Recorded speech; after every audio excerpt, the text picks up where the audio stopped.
अस्सलाम वालेकुम तमाम तलबा व तालिबात का इस साल अव्वल की क्लास में खैर मकदम है।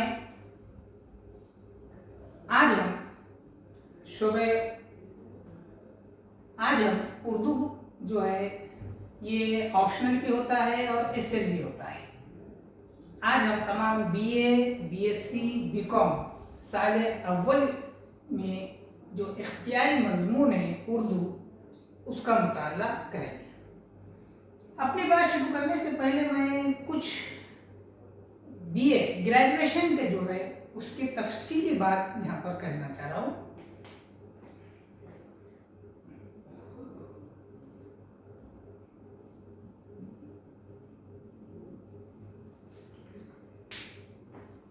ग्रेजुएशन 3 साल का कोर्स है जिसमें फर्स्ट ईयर, सेकंड ईयर और थर्ड ईयर। उर्दू जबान जो है यहाँ पर इख्तियारी मजमून भी है और जिसे हम एक सेकंड लैंग्वेज कहते हैं, यानी ज़बानी दुआ। इन दो शक्ल में उर्दू का पेपर रखे गए हैं। ज़बान दुआम ये साल अव्वल और साल दुवम में पढ़ाया जाता है और इख्तियारी मजमून जो है बीए के लिए ही होते हैं। सिर्फ और सिर्फ ये बीए के तुलबा के लिए इख्तियारी मजमून, जिसको आप इंग्लिश में ऑप्शनल भी कहते हैं, इख्तियारी मजमून होते हैं। और ज़बान दुआम जो है वो बीए, बीएससी, बीकॉम साल अव्वल और दुआम के तुलबा के लिए ज़बान दुआम रखी गई है। कुल मिलाकर आपको इन 3 सालों में कुल इख्तियारी जो है वो 15 पर्चे आपको पढ़ना है और ज़बान दुआम जो है वो 1 साल में 2 सेमिस्टर होते हैं। इस तरीके से ये 4 और बीए के लिए 15 उर्दू के पर्चे हल करने होते हैं। आज हम बीए साल अव्वल, बीए, बीएससी, बीकॉम साल अव्वल में जो इख्तियार ज़बान दुआम रखा गया है, हम उसके थोड़ी सी तफसीली मालूमात लेते हैं कि हमें इस साल में करना क्या है। सबसे पहले हम उसका एक खाका यहाँ पर देख लेते हैं कि कितने मार्क का होता है, कितने नंबर का होता है, इसमें कुल कितने चैप्टर्स होते हैं। इस सब की तफसीली मालूमात यहाँ पर इस लेक्चर में हम लेंगे। तो याद रखिए, बीए, बीएससी, बीकॉम तीनों के लिए ज़बान दुआम उर्दू का निसाब एक है। वो किस तरीके से? तो सबसे पहले जो है वो ये कि आपको इसमें फर्स्ट ईयर में एसएल यानी ज़बान दुआम जो है वो यहाँ पर 50 मार्क का रहेगा इसमें। और जो ऑप्शनल है बीए वाले, उनको 2 ऑप्शनल रहेंगे, इख्तियारी मजमून रहेंगे, वो है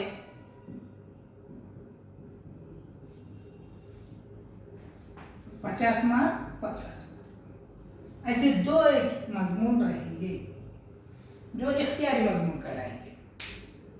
ये एसएल जो सब्जेक्ट रहेगा वो बीए के लिए भी रहेगा, बीकॉम के लिए भी रहेगा और बीएससी फर्स्ट ईयर के तुलबा के लिए रहेगा। और जो इख्तियारी रहेगा ये सिर्फ और सिर्फ बीए के तुलबा के लिए रहेगा।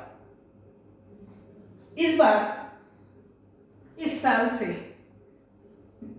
फर्स्ट ईयर का साल अव्वल का निसाब में तब्दीली लाई गई है और ये निसाब नया है जो इस साल से आपको पढ़ाया जाएगा। इससे पहले तक दूसरा निसाब था जो इस बार बदल चुका है। तो हम इसमें सबसे पहले ये देख लेते हैं कि इसमें क्या क्या तब्दीली आई है। तो सबसे पहले तो ये ख्याल रखिए कि अब क्या जो सिलेबस बनाया गया है वो CBSC जो चॉइस बेस्ड CBCS यानी choice based credit system,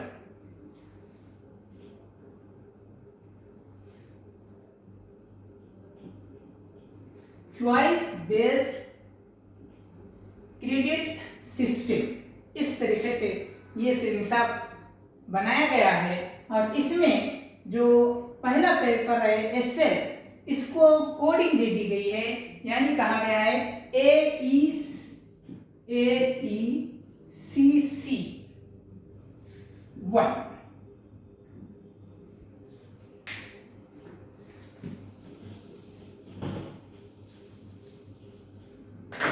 AECC1 ये कहा गया है। इसका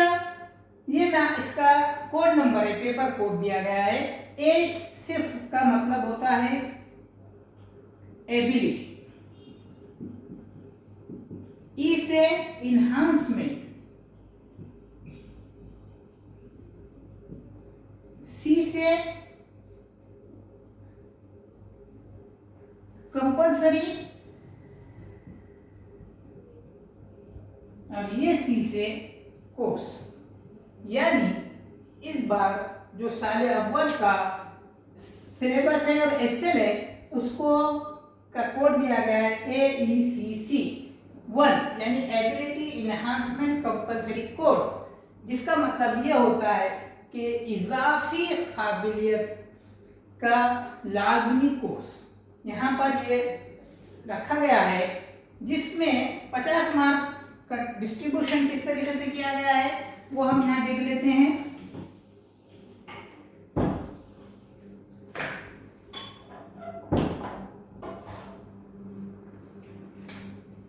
मार्क का ये पेपर है, जिसमें से 40 नंबर जो है वो तहरीरी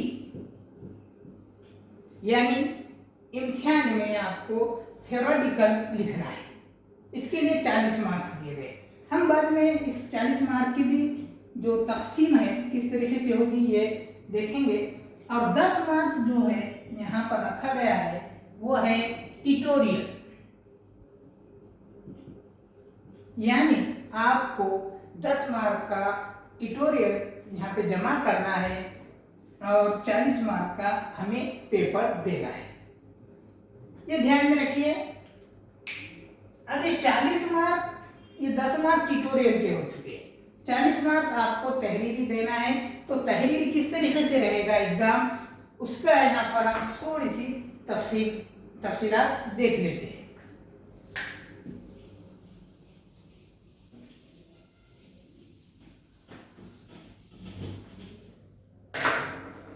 देखिए कहा गया है कि ये पेपर है 40 मार्क नंबर का तहरीरी है, जिसमें 32 नंबर यानी 32 मार्क्स जो है ये एक रहेगा और एक तफसील जो है वो 8 नंबर, इस तरीके से इसको 40 मार्क दिया गया है।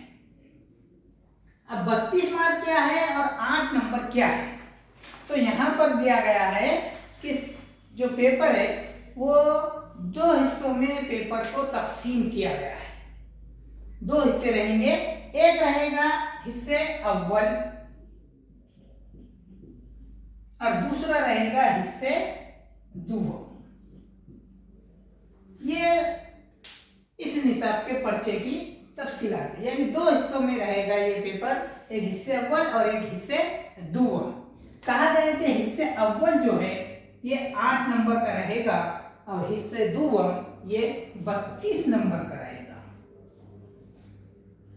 अब हिस्से अव्वल में क्या पूछा जाएगा और हिस्से दूसरा में क्या पूछा जाएगा, तो कहा गया है कि हिस्से अव्वल जो है ये लाजमी रहेगा, यानी ये आपको करना ही है, इसमें से कोई एक में भी आपको छूट नहीं रहेगी, रियायत नहीं रहेगी, बट इसमें पूरे 8 के 8 सवालात आपको करना है।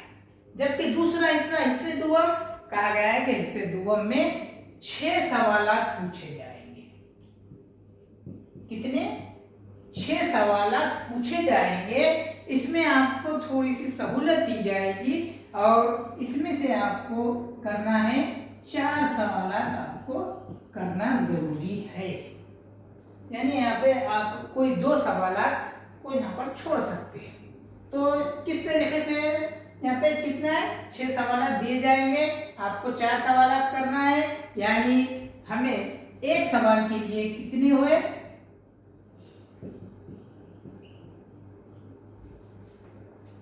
यानी हर सवाल के लिए 8 नंबर, इस तरीके से 32 नंबर। अब ये 8 जो सवालात है ये इसमें ये 32 के हो गए या 8 के हो गए। सीधी सीधी बात ये हुई कि 2 हिस्से हैं, हिस्से अव्वल हिस्से दुअम। हिस्से अव्वल 8 नंबर का रहेगा, हिस्से दुअम 32 नंबर का रहेगा। हिस्से अव्वल लाजमी रहेगा और हिस्से दुअम में 6 सवालात दिए जाएंगे जिसमें से 4 सवालात के जवाब आपको देना है।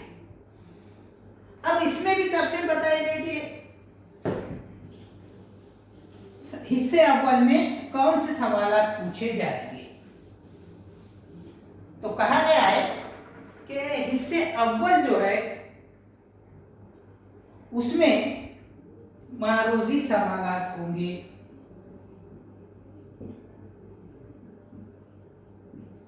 हिस्से अव्वल जो है वो मारूजी सवालात पर मुश्तमिल है। मारूजी सवालात यानी जिसे आप इंग्लिश में ऑब्जेक्टिव कहते हैं, जो 3 मुतबादिल आपको जवाब दिए जाएंगे, उसमें से किसी एक जवाब सही जवाब को आपको क्या करना है, उसको लिखना है।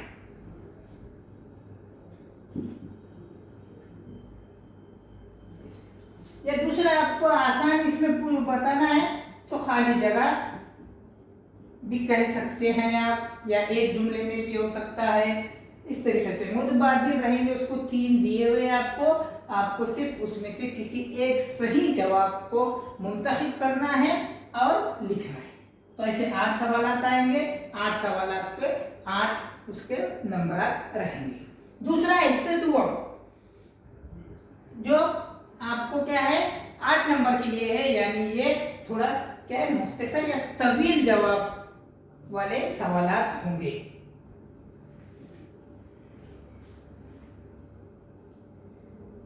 अब इसमें कहा है, देखिए ये जो रहेगा मारूजी सवालात का वो सवाल नंबर 1 रहेगा।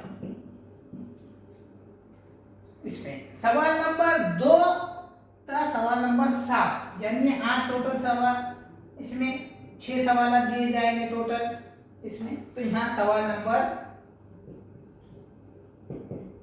2 से सवाल नंबर 7 तक ये जो रहेंगे सवालात, ये आपको इसमें से आपको कोई 4 सवाल के जवाब आपको लिखना है।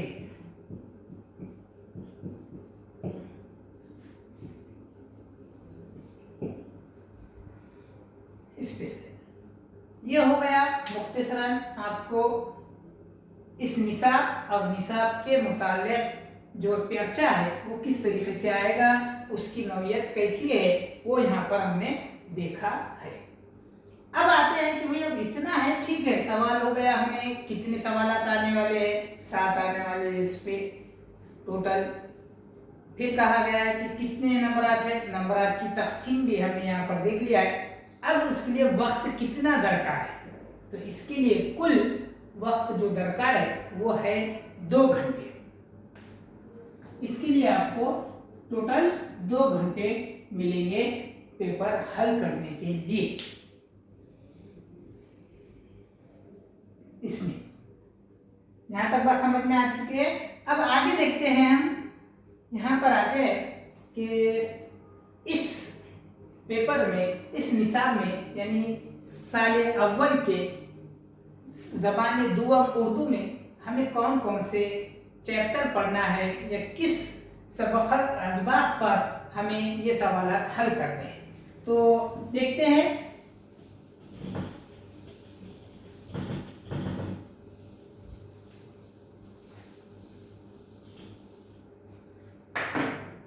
निसाब क्या है, तो साल अव्वल का निसाब 4 यूनिट पर मुश्तमिल है। टोटल कितने हैं? 4 यूनिट है। तो हम सबसे पहले कौन कौन सी यूनिट है वो देख लेते हैं, उसके बाद हम उस पर तफसीली बात करेंगे। नंबर 1, पहला जो यूनिट है वो है अफसाने। यूनिट नंबर 1 अफसाने पर मुश्तमिल है। यूनिट नंबर 2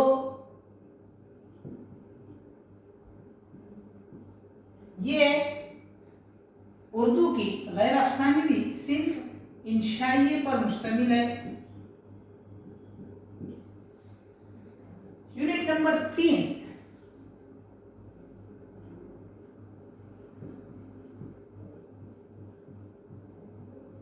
ये उर्दू की गैर अफसानवी अदब खाके पर मुश्तमिल है, खाके। और यूनिट 4 यानी यूनिट नंबर 4 जो है वो तर्जुमा निगारी पर मुश्तमिल है।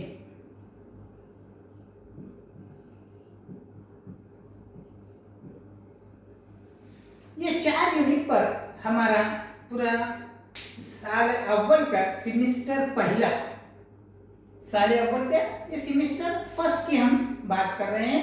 इसमें ये 4 यूनिट है। 4 यूनिट में पहला जो यूनिट है वो है उर्दू अदब की मशहूर सिर्फ अफसाने। इसमें हमें अफसाने दिए गए। ये अफसाना यूनिट जो है ये 2 अफसानों पर मुश्तमिल है। पहला जो अफसाना दिया गया है वो है शतरंज की बाजी।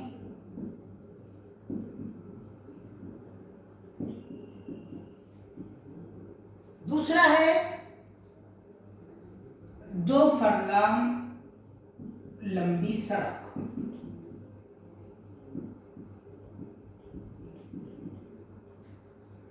ये 2 अफसाने यहाँ पर अपने निसाब में दिए गए हैं। शतरंज की बाजी मुंशी प्रेमचंद ने लिखा है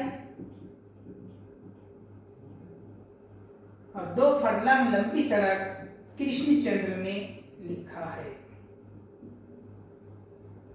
ये 2 अफसाने हमें यहाँ पर पढ़ना है। दूसरा यूनिट है इंशाइये। इंशाइये में भी 2 इंशाइये यहाँ पर है। नंबर 1 इंशाइया है वो है गुलशने उम्मीद की बहार।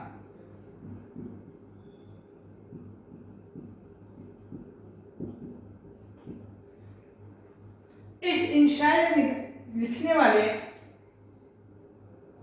है मोहम्मद हुसैन आजाद। और दूसरा जो इंशाया हमारे निसाब में है वो है मुरीदपुर का पीर।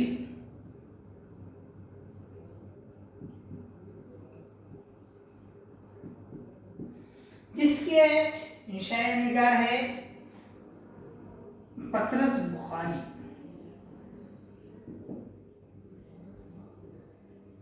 ये दूसरा यूनिट भी 2 असबाह पर 2 इंशाइयों पर मुश्तमिल है। तीसरा है खाके। खाके में भी 2 खाके रखे गए हैं। एक है डॉक्टर मुख्तार अहमद अंसारी का खाका,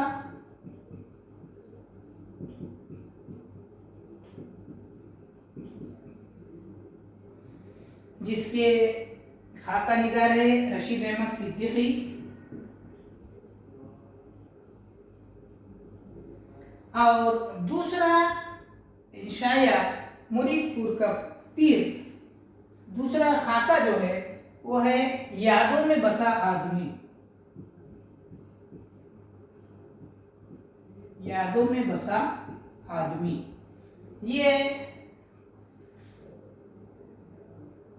मखदूम मोइनुद्दीन पर लिखा हुआ खाका है। इसके लिखने वाले हैं मुज्तबा हुसैन।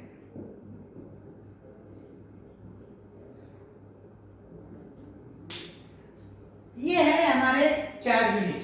यूनिट 4 जो है वो तर्जुमा निगारी है। ये हमें क्लास में ही इस पर मश्क करना है, यानी अंग्रेजी ज़बान से बहुत सारे जो अल्फाज है, जो अज़बाह है, जो इख्तिबासात है, उसे हमें उर्दू में लिखने की यहाँ पर मश्क करना है। तो ये यूनिट नंबर 4 तर्जुमा निगारी रहेगा।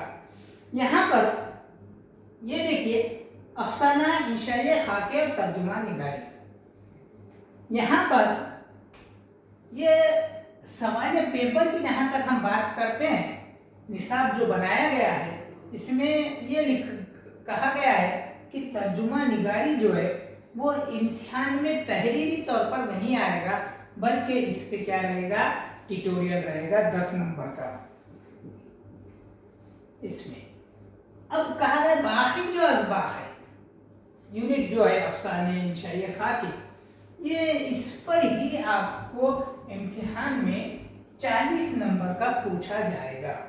तर्जुमा निगारी का ये ट्यूटोरियल में रहेगा और फर्स्ट यूनिट, सेकंड यूनिट और थर्ड यूनिट, ये 3 यूनिट पर आपको इम्तिहान में पूछा जाएगा। अब इसमें जो कहा गया है कि मारूजी सवालात है, ये तो इस पे मिक्स आएंगे, लेकिन जो तवील जवाब ये है, तवील आपको जवाबात लिखने हैं, वो 6 सवालात दिए गए जाएंगे आपको, जिसमें से आपको 4 करना है। तो यानी आपको इस पर 2 सवालात आएंगे, इस पर 2 सवालात आएंगे और यूनिट नंबर 3 पर 2 सवालात आएंगे। या इसका मतलब ये हो रहा है कि हर सबक पर एक सवाल आना तय है, जिसकी वजह से हर सबक को हमें बहुत अच्छे से, ध्यान से और अच्छे तरीके से समझना है, ताकि इम्तिहानी नुक्ते नज़र से भी हमें काफ़ी फ़ायदा हो और उर्दू अदब के चाहने वाले होने की वजह से भी हमें इस पर बहुत ज़्यादा तवज्जो देने की ज़रूरत है। काफ़ी अच्छे यहाँ पर खाके बनाया गया है, सिलेबस बहुत अच्छा है, अच्छा तफसील से सिस्टमेटिक बनाया गया है, उसके मकासद भी बेहतर है और उसको आपको इम्तिहानी नुक्ते नज़र से कहिए या आपके उर्दू ज़बान में उसकी मालूमात में इजाफा करने के लिए कहिए, ये निसाब काफ़ी बेहतर है। हमें इस पर तफसीली मालूमात हासिल करना है, जो हमें धीरे धीरे से एक से तफसीली हमें यहाँ पर काम करके लेना है। यूनिट फर्स्ट अफसाने, उर्दू अदब के पूरे असनाफ के बारे में बात करेंगे तो हमें ये सब बातें आसानी से आ जाएगी। अफसाने क्या है, ये एक अफसानी सिन्फ है, इंशाइए गैर अफसानी सिन्फ है, खाके गैर अफसानी सिन्फ है और तर्जुमा निगारी ये इसी से रिलेटेड है। तो हमें इस यूनिट में ये 2 असबाक दिए गए, शतरंज की बाजी, 2 फरलांग लंबी सड़क। तो हम अगले लेक्चर में हमारे ये शतरंज की बाजी जो पहला अफसाना है, मुंशी प्रेमचंद इसके अफसाना निगार है, जो काफ़ी मशहूर है, वो उर्दू में भी मशहूर है और हिंदी ज़बान में भी काफ़ी मशहूर शख्सियत अफसाना निगार और नावल निगार माने जाते हैं। इनका ही हम तफसीली एक से मुताला यहाँ पर हम करने जा रहे हैं। सिर्फ इतना जहन में रखिए कि इतनी चीज़ें करने जिसमें हमारे पास जो जो तब्दीली आई है उसको हमें सिर्फ याद रखना है कि एसएल है, इख्तियारी में इसमें ऑप्शन, ये हमारा सेकंड लैंग्वेज है, ज़बान दुआ में, और इसमें हमें ये यूनिट का मुताला करना है। और ये बीए, बीएससी, बीकॉम साल अव्वल के तुलबा के लिए है। सभी का 3 फैकल्टीज पे एक ही निसाब बनाया गया है। तीनों को 3 साल अव्वल के तमाम तुलबा को इस पर ही इम्तिहान में पूछा जाएगा। हमें इस बारे में खासकर ख्याल रखना है। इसमें उम्मीद है कि आपको ज़बान दुआ साल अव्वल के निसाब का तफसीली मालूमात यहाँ पर मिल गई होगी, जितना यहाँ किया गया है। इस इंशाल्लाह आगे के लेक्चर में हम यूनिट फर्स्ट से शुरुआत करेंगे और उसको एक चैप्टर को हम बेहतर तरीके से पढ़ने की कोशिश करेंगे। अल्लाह हाफिज़।